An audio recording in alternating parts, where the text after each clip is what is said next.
On today's show, we have a crossover edition episode with Locked On Nets as we try to better understand both sides of the rumors and reporting centered on the Houston Rockets and the Brooklyn Nets trade and negotiations. Will the Rockets be willing to part ways with the Nets picks that they currently own? What price is too high of a price to pay for Mikal Bridges? What do both teams want out of this situation? And so much more. It's all coming up on today's Locked On Rockets. This is Mission Control, Houston. Ignition sequence start. 6, 5, 4, 3, 2, 1.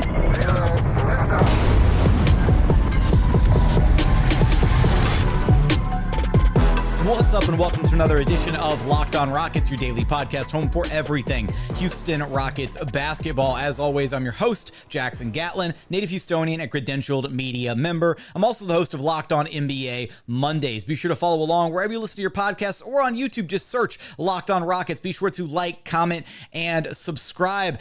Now, today's episode is brought to you by GameTime. Download the GameTime app, create an account, and use code LOCKEDONNBA for $20 off of your first purchase. Terms apply. And as always, thank you so much for making Locked On Rockets part of your day every single day, whether it's on your way to work, on your lunch break, in the gym. Thank you for being an everydayer and making Locked On Rockets part of your day every single day. Let's go ahead and dive into our conversation with Adam Armbrecht from Locked On Nets. All right, so obviously, Jackson, the only way to have this conversation about ultimately, from a Brooklyn Nets perspective, how we get better, how this team improves at the cost of the Houston Rockets, is for me, at least from the Nets perspective, to ask, what is Houston trying to accomplish this offseason? Because so far we've heard they'll swap Nets picks back with them for future picks from Phoenix. They want to get out of the third pick overall, potentially to trade for Mikal Bridges, or maybe they just want to move back in the draft, possibly with Memphis. Is the agenda for Houston to compete right now, just to improve their long-term prospects? Like, what is the goal for this team over the course of this offseason and the upcoming draft? Yeah, so I think first off, right, with the hiring of Ime Udoka, this team wanted to take their next step in their kind of rebuilding process, right? Last year, right after they hired Ime Udoka, they started talking about going into phase 2 of the rebuild. And I think we saw that this past season, right? They had a 19-win improvement, 41-41 on the year. They want to continue building on that success. That doesn't mean that the Rockets are necessarily in a position where they're ready to go, chips all into the center of the table and, mortgage every single asset they have under their roof to get, whatever the next star player is that's available. They still have a little bit of time to grow and nurture and develop the young talent that they do have on the roster. But they are trying to be competitive, right? And to do that, you need impactful win now players, but it's kind of that they're straddling the fence between wanting to win, but also still wanting to be able to add maybe another piece or two, another, young talented prospect that they can maybe slow play the development of, because you look at the standings just in the Western Conference. We're not even going to pay attention to the entirety of the league. Right. Just in the Western Conference next season, you're going to have maybe 13, quite possibly 14 of the 15 teams in the West who all have playoff aspirations or who all want to be competitive. Basically, everybody except for the Portland Trailblazers. So is now the time to strike if you're the Rockets to try and make a win now move or acquire a win now player to bolster your chances next season? Or would they be better off just kind of slow playing things, letting things develop, give it another year or two before they start, using some of those assets to pick up win now pieces that complement the players that they already have on the roster? And I think with Ime Udoka as the head coach,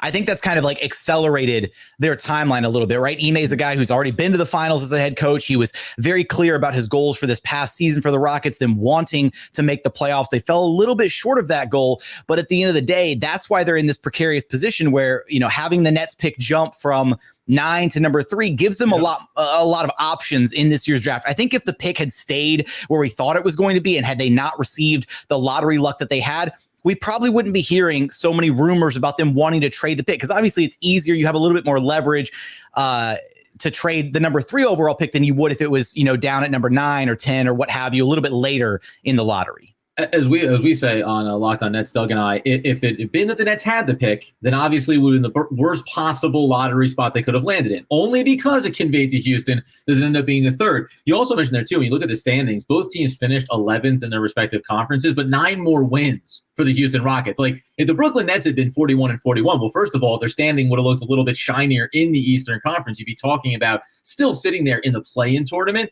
but arguably having a season that I think Nets fans would have been satisfied satisfied with, showing some improvement. Okay, the core, the Mikal Bridges, Cameron Johnson is working out. The disaster that was Ben Simmons from a health perspective, maybe that goes differently. All these factors. But both these teams, new head coach for Brooklyn now, obviously. They're going to try to go in a more positive direction. But both these teams are in precarious spots about how they move going forward. Is there any sense that Houston is taunting Brooklyn like with their own pick control here as well? 2024 aside, is the idea here maybe as well, specifically when we think about Phoenix, hey, we'll take, to your point, the longer term prospect here if we can't add players potentially, but we can maybe trade away the Brooklyn Nets picks before we worry about utilizing our own. Is there some leverage here they're trying to anchor on Brooklyn and say, hey, if you want your picks back, now is the time, because otherwise they're going somewhere else. And that team is going to be watching you now and thinking about how good those could be over 25, 26 and going forward.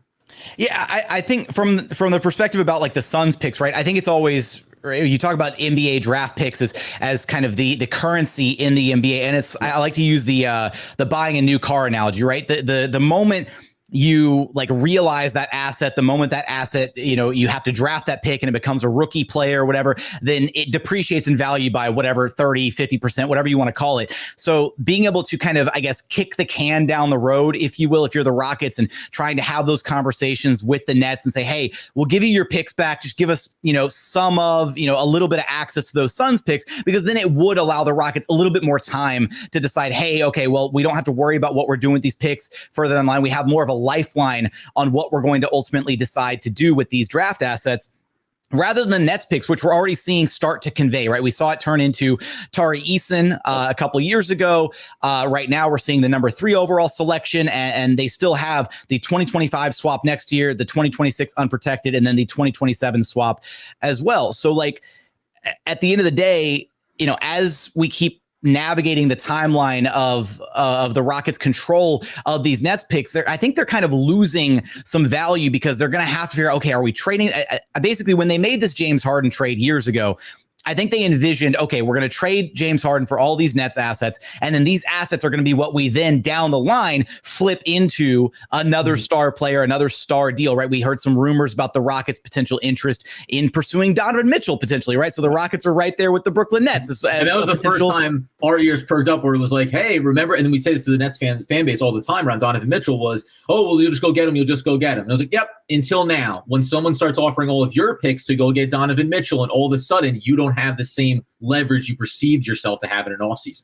Exactly. And I think from a leverage perspective, and this is the argument that I keep coming back to, and this is why I'm so curious your thoughts on this, Adam, is I think we have seen enough evidence in the NBA landscape over the last, however, 5, 10, 15 years that teams, I think it's very rare to find a team that doesn't bottom out completely to then rebuild themselves back up into what you hope is one day a contender, right? I think that's kind of the life cycle of the NBA. And I think it's a tried and proven like method of, hey, all right, we don't have the pieces to be a contender right now. We're going to strip it down to the nuts and bolts. We're going to be bad for a couple of years, and we're going to recoup and get those top draft assets, a lot of young talent, and we're going to hopefully have a brighter future because of it. That's exactly what the Rockets did for a few years, right? They were one of the laughing stocks of the NBA for the last 3 years. And then guess what? We saw kind of the fruits of that labor pay off this season, a 41-41 year, and a lot of hope and optimism on the horizon that they're headed the right direction with an incredibly young, talented core 6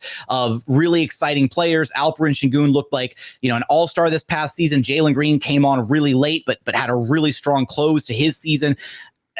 I think that if you're the Nets, to me, it's just been screaming in my face this whole time. Why wouldn't you want to try and regain control of your assets to be able to have at least a brief window, right? Of okay, maybe you're only bad for a year or two, right? But hell, with the Cooper Flag draft right around the corner in 2025, like that's why I think a Nets trade for the Nets to be able to get back those assets makes so much sense to me. But I'm curious your thoughts on this perspective, because I think that's why there's leverage here from the Rockets, is those Nets picks matter or have more intrinsic value to Brooklyn than to any other team in the association. And that's kind of where I land.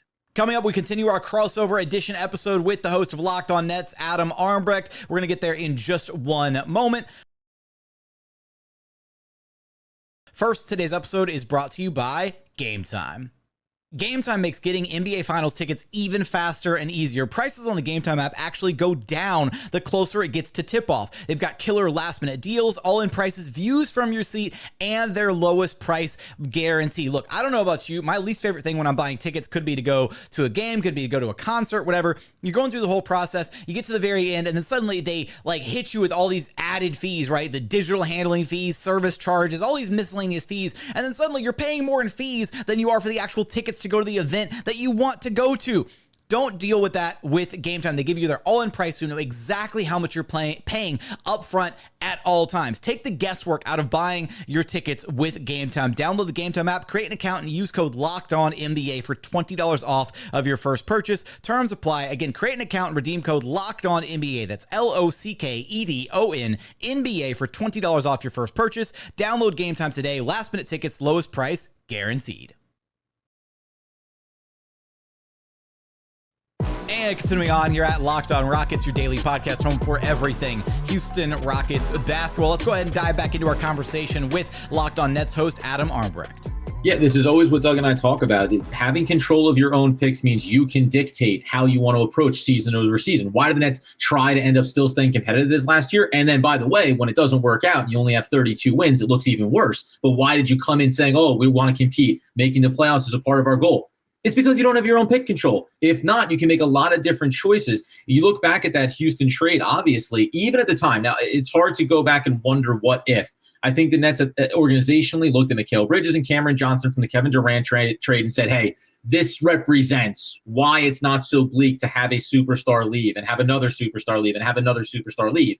However, because you didn't have your own pick control, it prevented you from being open to pass-through trade offers, a team that's been rumored now with ties to Houston in the 9th overall pick in the Grizzlies. Supposedly, they were willing to open up the coffers to bring in Mikal Bridges, but you don't make that choice at the time because you're uncertain about having control over your own destiny. We've advocated that the Brooklyn Nets, it's not about not liking Mikal Bridges' game. It's about being miscast in Brooklyn as the 1 or 1A when he should be an elite 3 is the reality of probably where he should be in a hierarchy of a team. So rather than sit here and say, let's be average and muddle our way through for 2 or 3 more seasons and then start to look at Phoenix picks, which, by the way, are still beholden to whether or not they're good or bad and what choices they make for their roster going forward. Get control now.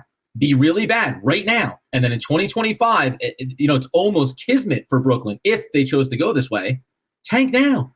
Get in one of the deepest draft classes that we've seen in recent memory and find a way to bring in other core pieces with some guys that you like right now and just reset the clock.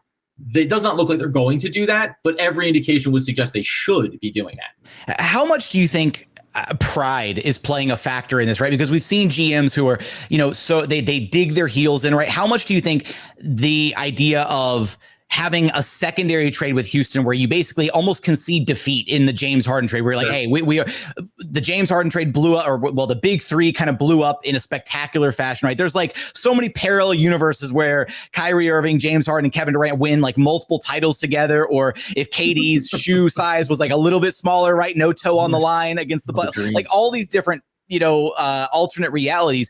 But how much do you think it plays into the fact that maybe Sean Marks is looking at this I can't go and deal Bridges to Houston to get back our draft assets that we traded for James Harden in the first place? Yeah, listen, I mean, there's always been some saving grace around what's gone on for Brooklyn and for the GM Sean Marks because injuries, right? Kevin Durant, when you make the trade initially, he's still recovering. Then you have some injuries with Kyrie Minor. You have the insanity that was obviously an unprecedented era around basketball in the country, the world. So all of these things keep giving a little bit of cover where you go, well, if not for this random occurrence, sure. Even the Ben Simmons injuries are kind of, on the one hand, it's a knock on Sean Marks for saying, well, then why make the trade at all? You almost would have been better off to let James Harden walk outright into free agency than to take on the contract of Ben Simmons, which you're still a year away from getting out from underneath. I would say most GMs in his spot would feel a need to save face. And also, there's very few GMs in the league that are as Teflon as he is, that have as long a tenure that he has. He's going into the 3rd or 4th iteration of the Brooklyn Nets. From when he first came in, cleaned it up, had Kenny Atkinson, a plucky team with Spencer Dinwiddie, D'Angelo Russell, Jared Allen, makes the trade for James Harden. When you have these other options after you bring in superstars, that falls apart. Now you're in another pseudo rebuild, but you may still do a 2-year window where it's Mikal Bridges and Cameron Johnson and these kind of middle of the road veterans. So I think that some of this does, but I also believe that with every passing season in any circumstance, it softens the blow of acknowledging that you made a mistake.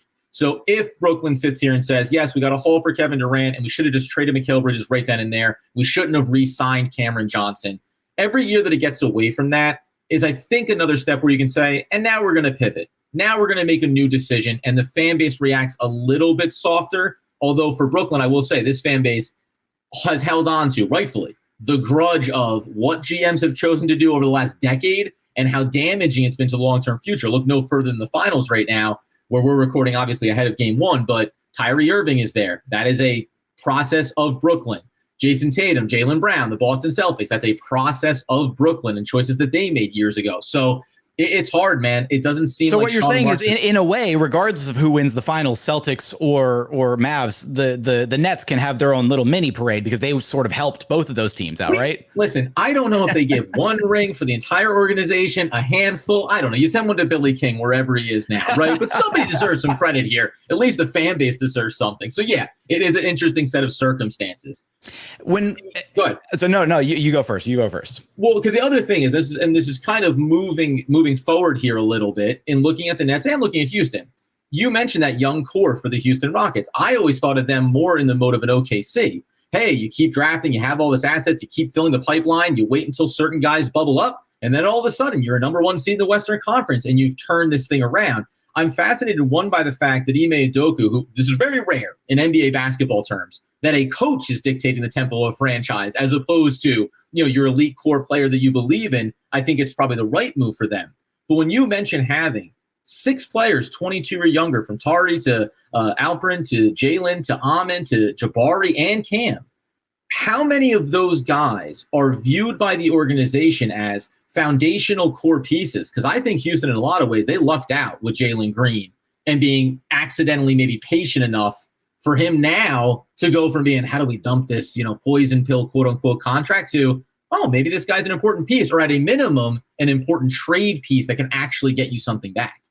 Yeah, I think if you would have asked me 6 months ago about the Rockets core 6, right, the glaring answer would have been, well, Jalen Green has really struggled. He had a really bad 2/3 of his third season here, this past campaign, and he was the guy that was being actively, shopped in trade talks and being discussed, and a lot of rumors about his future with the Houston Rockets, which was really tough to stomach, right? Because he was kind of the first domino in the Rockets rebuild. They got incredibly lucky in bottoming out that first year where they did have pick obligations owed to the OKC Thunder. They basically had a coin flip as to whether or not they would keep that top 4 selection. And then thankfully it landed top 4. They got the number 2 overall pick and they were able to draft Jalen Green. Had it landed outside of the top 4, it would have gone to OKC, and that would have been a catastrophic start to the Rockets' attempt to rebuild and pivot from the James Harden era. But I do think when you look at the entirety of the young core, Alperen Sengun has cemented himself as the best of the 6 so far. He was borderline all-star this past, not even borderline. He played like an all-star this past season, just didn't get the nod from a voting perspective, a popularity perspective, whatever you want to call it. If the Rockets have won a few more games, I think maybe he's in the all-star game instead of somebody else. I don't know. Yeah. But I think up and down the core, Jalen would have been the guy that you would have looked at and said, okay, he's probably the most likely to be traded as of 6 months ago. But then the way that he turned things around at the end of the season, and also I'll highlight here, Ime Udoka never wavered, right? Ime Udoka never lost sight of the forest for the trees. Like he knew what he was building and working on with Jalen. He remained patient with him throughout the season, throughout all the ups and downs in his play. And it's really tough to say that none of the core six, or that everybody is untouchable when it comes to the core 6. I think for the right deal, obviously you have to be willing to make a move, right? If a star player becomes available, what have you, then yeah, maybe Jabari is the one that's included, or maybe Jalen is on the way out if the right player becomes available. The difficulty here in this discussion is I don't think Mikal Bridges necessarily warrants parting ways with one of the young core 6. I see Tari Eason thrown around in a lot of hypothetical trades, especially coming from the Nets side of things. And I think just this is like a league-wide thing. It's not just a Nets thing. It's not just a Brooklyn thing. But I feel like league-wide, Tari Eason is really undervalued. Mm-hmm. I know that internally, the Rockets probably value Tari Eason more than anybody else of the core 6 from a sheer like metrics perspective, their internal valuations, how he impacts winning at the highest level. Now he is coming off of a season where He only played a handful of games. He basically was playing on a broken leg all year with this weird like tumor thing that he had. It's very strange. But when he does play, he's one of the most impactful players on the floor. So I can't see a world where the Rockets would be willing to part with him, especially because you can make a very legitimate argument here that in 1 or 2 years, Tari Eason might be a better player than Mikal Bridges is. Like, that's the tough thing to discuss, which is why I think when we get into these hypotheticals about if the Rockets were to deal with Brooklyn, I think we're more talking about just the draft asset side of things, right? Like how can the Nets get those picks back? And generally the hang up that I find, Adam, is that 2025 swap, right? That seems to be the tipping point in any of these potential deals where I see lots of Rockets fans who are like, yeah, give him back, give him the number 3 pick, give him 2027, hell, give him 2027. But nobody wants to give up that 2025 pick. That's like the crown jewel. And here's where I might get a lot of flack for this. Sure.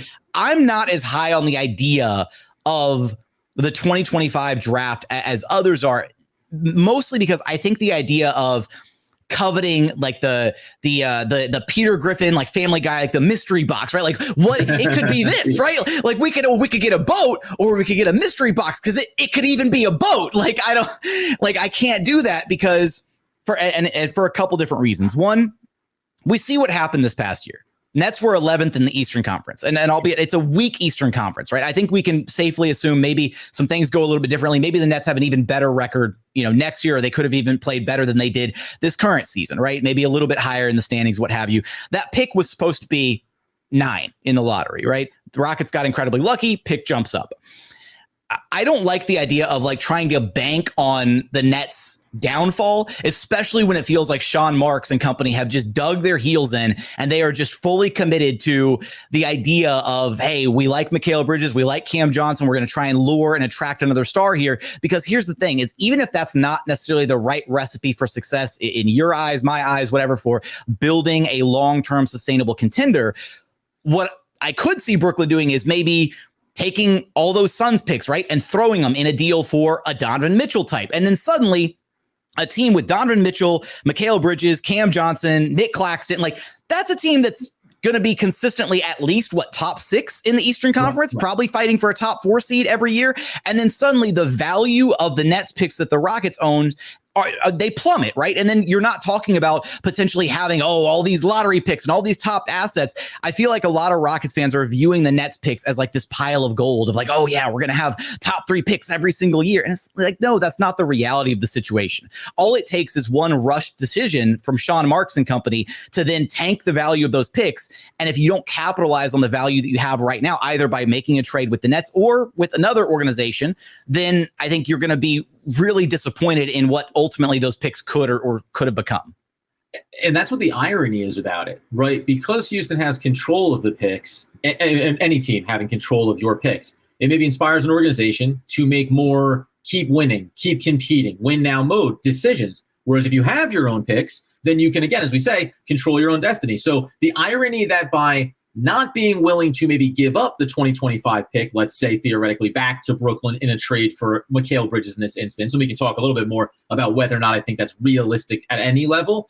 But by not giving it up, Brooklyn says, okay, fine, we're not going to make that deal. And by not making that deal, we're going to go ahead and make decisions that actively make us a more competitive team. Now, championship level, few and far between. They're going to have a lot of money to work with next summer once they get off of Ben Simmons' contract. So maybe they can outright sign somebody. That's great. But you mentioned, listen, top 6, top 5, whatever it is, if you're being competitive, middle of the pack NBA team, it removes the value off of those picks. And what I find fascinating right now is for how negatively 2024 is being looked at as a draft class. To your point, well, 2025 is being looked at equally as impressive and equally as deep. And that's great. But we know that there's always misses, there's always hits. And I think maybe Doug and I sometimes disagree about having that pick in the draft is the prospect of what could be. Whereas when you look at players that have been in the league, we talk about some guys that are established. Well, if you're established, but you haven't really shown anything yet, that's not so favorable over a draft pick in a future draft class. And the few guys like a Jalen Green that finally show a little flash, well, now they get treated much, much differently by that organization. Now they say, yeah, okay, great. 2025 first round draft pick. I've got a player that has shown to be capable at the NBA level. And I think that makes a really big difference here when you get into these kind of negotiating waters. And coming up, we've got the final segment of our crossover edition episode here in just one moment. First, today's episode is brought to you by PrizePicks.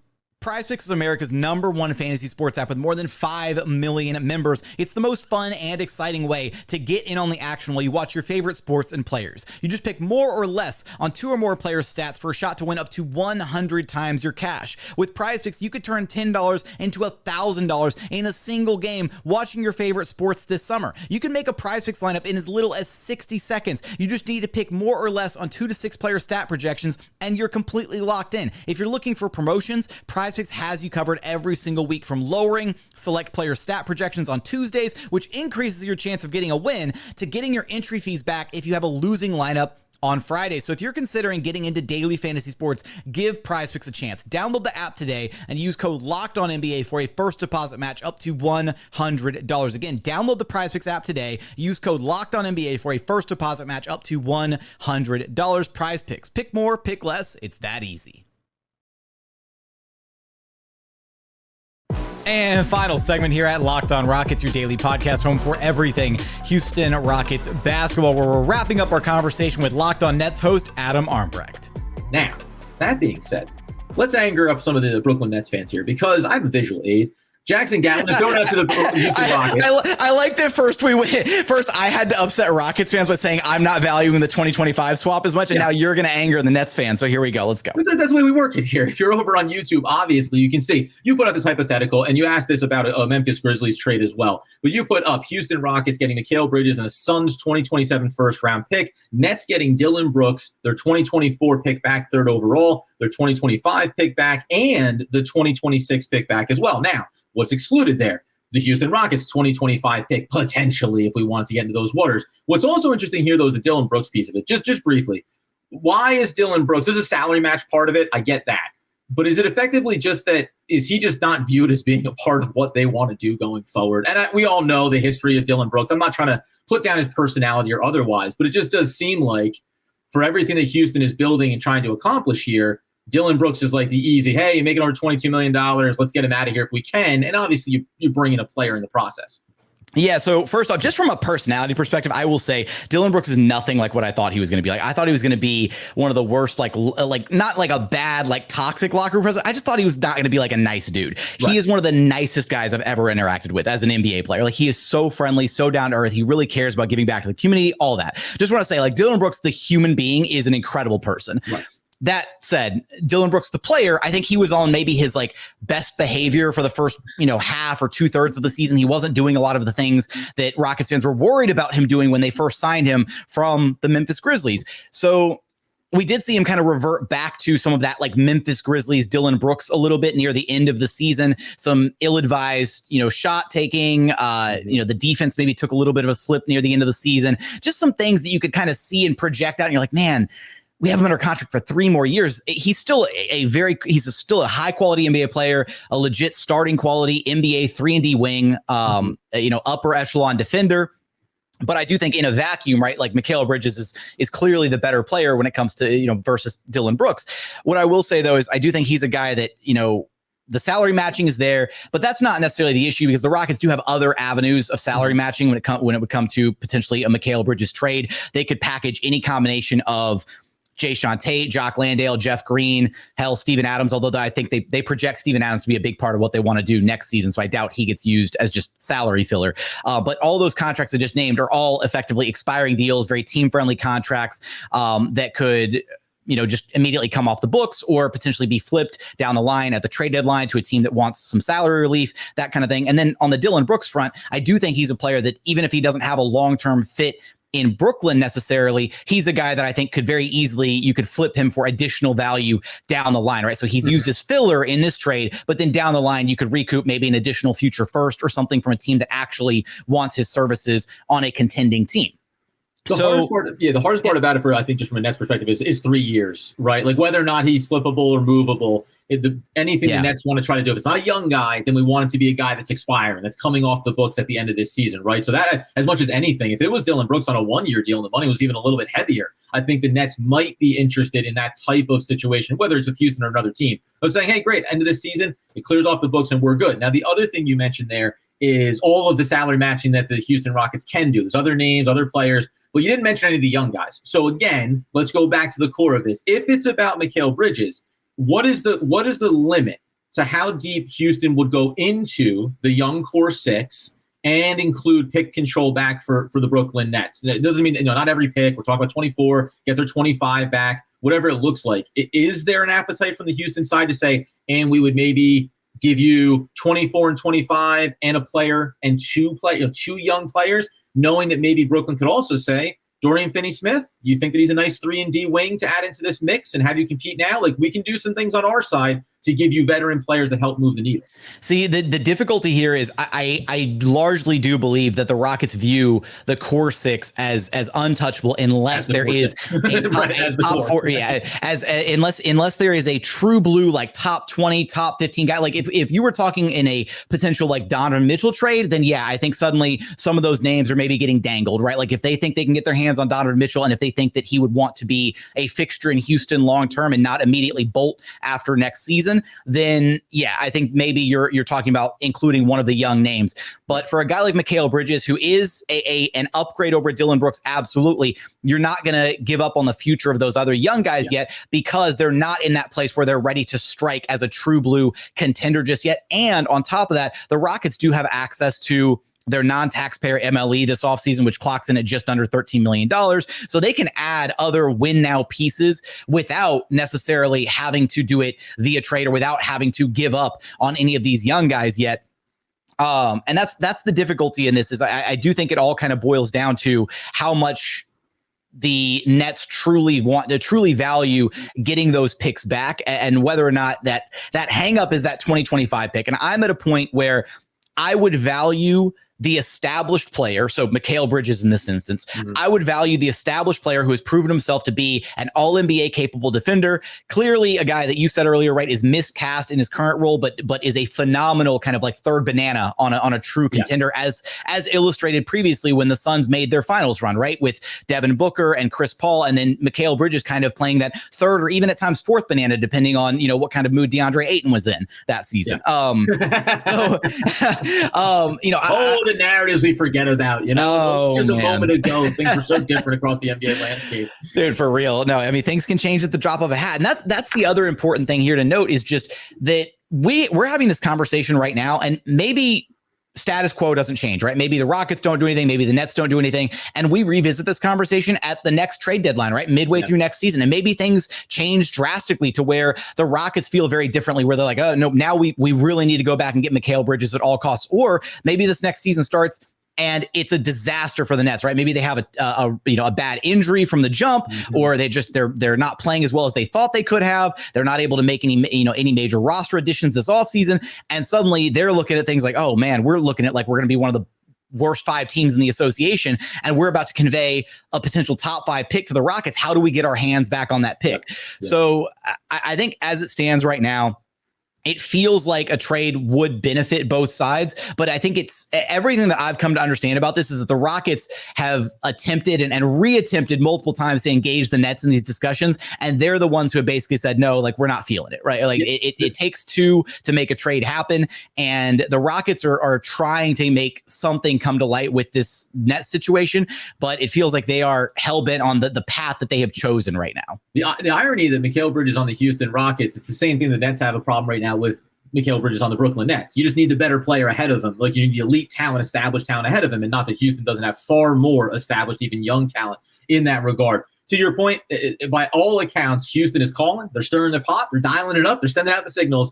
And the Brooklyn Nets have been staunch in saying, Mikal Bridges is untouchable. We're not having these conversations about this. I find the picks interesting. Like I find if the Brooklyn Nets gets a draft night and they think maybe there is a player at the top there, the 3rd overall pick, and they can get Houston to put 25 back in the mix, swapping X number of Phoenix picks to get back your own control, that's a pivot that I think Brooklyn should very much be open to, even if it doesn't include Mikal Bridges. Just have the straight conversation, and maybe Dorian Finney-Smith does become a sweetener for Houston or otherwise, right? So somewhere it feels like something needs to happen here, mostly for the Brooklyn Nets. I think the other reality for Nets fans here is that Houston would like to do something, but they don't need to do something. You mentioned, if it doesn't go well for Brooklyn, Houston goes great. Now we have another top 5 pick potentially in next year's draft class that we can draft or we can use, trade, get a star, etc. It keeps coming back to, The Brooklyn Nets are beholden to a lot of other outside forces, whereas Houston and a lot of other teams get to say, yeah, we're competing. We're playing hard. We have our core. Now we're just waiting to see if we get opportunities through some other teams' poor play to be more successful, to have better benefits going forward. So it's one of those really bad spots for us. I envy, as most Nets fans should, I envy the situation that we currently see Houston in, because they're in a really good spot to compete now and then still be able to build for later. The only maybe silver lining is it's the Western Conference, and you can be a really good team and then still not make the playoffs. So, Brooklyn is only a 37-win season away from being in the play-in tournament. And what's funny is the Rockets were kind of used the Rockets as like the blueprint, because the Rockets were very much in this position a few years ago in the aftermath of the Russell Westbrook Chris Paul trade, where they mortgaged their future. And the Rockets are still going to have to deal with the ramifications of that trade for the next few years as those picks are still owed to the OKC Thunder. But they had a brief window where they were like, all right, cool, we're going to be bad for a few years, and we're going to get back to a place where we're competitive to reduce the value of those picks that are owed to the, not necessarily like that wasn't their only reason for wanting to do it, but they had a blueprint, right? Yep. They lost their draft capital due to a bad trade, very similar to what happened with the Brooklyn Nets in what is now we can call a bad trade, or however you want to look at the hindsight 2020, whatever, of the aftermath of the James Harden trade. I think at the time it was the right move, right? You go all in, you give yourself a big three. The right move at the time. It just didn't play out the way anybody would have thought it would, or the best possible outcome, I should say. So now what do, right? You make that pivot like you were talking about earlier. You can make that pivot, and then the Nets, very realistically, if they were to make this trade, get back their draft assets, they could, in 2 to 3 years' time, be in the exact same position the Rockets are in right now, and possibly having these exact conversations with the Suns about trying to get their picks back, right? Yes. It's first-round picks all the way down, Adam. Come on, baby. Jackson Gatlin, from his words to the Brooklyn Nets fan base, baby, we're just a couple of years away from making it all happen. Listen, I'm sure that we're going to have these kind of conversations getting towards the draft as well. Jackson Gatlin, who was in attendance last year, I don't know if we'll be meeting up again this time around, but it's interesting, man. And guess what? When you're not in the playoffs, these are the discussions you have. How do we get this team better? How do we improve ourselves? How do we make it so that next year, this time, we're talking about competing and trying to go to conference finals and trying to get a championship for either one of these fan bases? The prospect's a little bit dimmer for Brooklyn right now, but we shall see, man. Always a pleasure to connect with you. I will say we're going to clean up on the back end, but you know where to find us. Him there, me there. We're all over the place. It's Locked On, man. We're having a good time. Hope you enjoyed our Locked On crossover edition episode with Locked On Nets host Adam Armbrecht. Did that change your perception at all about what the Rockets and Brooklyn Nets could potentially accomplish in a deal with each other? Let us know in the YouTube comments. But as always, thank you so much for checking out the show. If you haven't done so yet, please consider subscribing wherever you listen to your podcasts, or on YouTube. Just search Locked On Rockets, like, comment, subscribe. But as always, thank you so much for watching. Thank you so much for listening. We look forward to having you back right here at Locked On Rockets, your daily podcast home for everything Houston Rockets basketball.